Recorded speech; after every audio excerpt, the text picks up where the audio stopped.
ৰাণীৰ খেতিপথাৰত বন্যহস্তীৰ সন্ত্ৰাসক কেন্দ্ৰ কৰি কৃষক ৰাইজৰ প্ৰতিবাদ।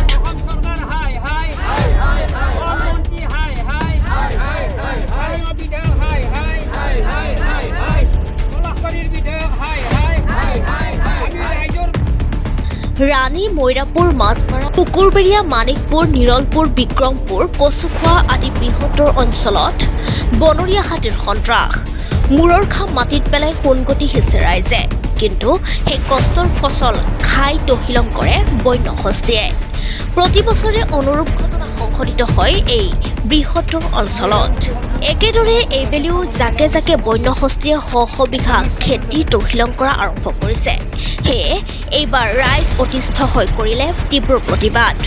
পলাশবাৰীৰ বিধায়ক হেমাংগ ঠাকুৰীয়া আৰু স্থানীয় বিধায়ক ৰমেন কলিতাই বিষয়টো গুৰুত্ব প্ৰদান নকৰাৰ অভিযোগ তুলি সাব্যস্ত কৰে এই প্ৰতিবাদ। চৰকাৰক অতি শীঘ্ৰে বিষয়টো গুৰুত্ব সহকাৰে লৈ স্থায়ী সমাধান কৰি ৰাইজক সকাহ দিবলৈ আহ্বান ৰাইজৰ।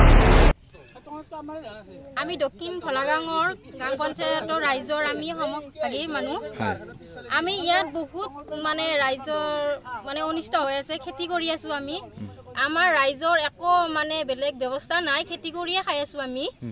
কিন্তু বন বিভাগ বা ওপৰৰ মহলাৰ পৰা একো সুৰক্ষা আমাৰ ইয়াত দিয়া নাই। গধূলি হলেই হাতীকেইটা আহি পথৰ নামে ঘৰৰ তিৰোতা মহিলা পুৰুষ গোটেইখিনি আহি হাতীবিলাকক আমি খেদিবৰ কাৰণে ব্যৱস্থা লোৱা হৈছে। আৰু বাৰীত দুপৰীয়াই সোমাই, কিন্তু তিৰোতা মানুহখিনি আমি দুপৰীয়াই বাৰীত সোমাৰ লগে লগে আমি একো কৰিব নোৱাৰো। যদি মতা মানুহ নাৰাখে আমি তিৰোতাখিনি হাতীখিনি আমি খেদিব শক্তি নাই আমাৰ। কিন্তু আমি যেতিয়া হাতীটো সোমাব তেতিয়াতো মতা মানুহ লাগিবই। কিন্তু মতা মানুহ যদি নহয় তেতিয়াতো অনলি হাতীৰ ঘৰ ওচৰ চাপি আহিবই। তেতিয়া আমি কি ব্যৱস্থা কৰিম? সেইকাৰণে ওপৰৰ মহলাত জনাইছো যে আমাক সুৰক্ষা দিয়ক। একো শিকাই নাই মোৰ বেপাৰ বনিজ, গতিকে মই কৰ্ম কৰিব লাগে। আৰু মই খৰা পাতি খুৱাই লৈছোঁ ঠেঙতো। এই চাওঁ হাতো মোৰ ৰেডি হৈছে। আপোনালোকে সহায় কৰিলে আৰু মই সহায় পাম। আমি হাতীকেইটা খেদব লাগে, খেদব লাগে। আমি গৰীব শ্ৰেণীৰ মানুহ আৰু সিও বেলেগৰ চুকানি মাটি এটা ওপৰ হালিৰ মানুহ খাটি। এতিয়া চিন্তা কৰি চাওক, মই এই মাটি 40 জন্ম নাপাৰ পৰা খেতি কৰিছোঁ, এৰি দিও যাব নোৱাৰোঁ।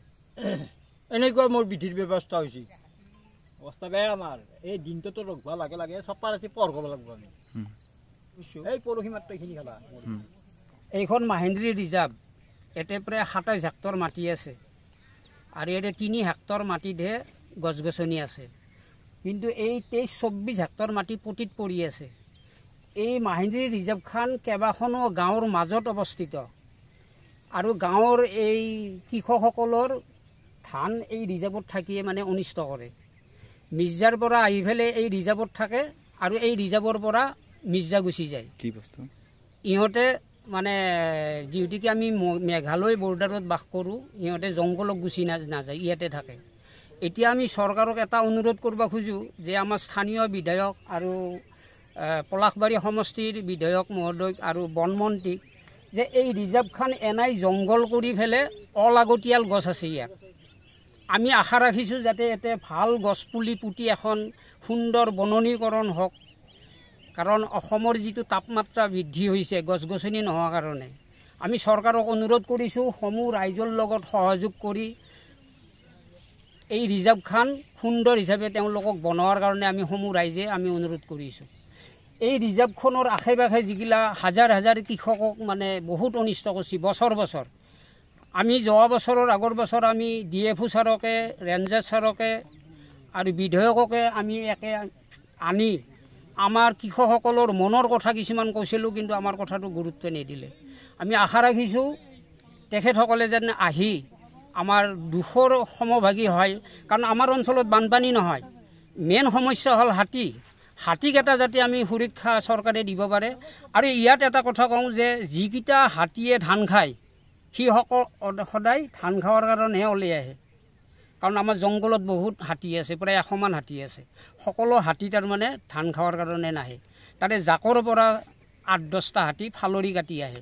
আৰু আমাৰ যিখিনি তৃণভোজী প্ৰাণী, গৰু, ছাগলী, হাতী, আটাইতকৈ তৃণভোজীৰ সদটো হ'ল ধান।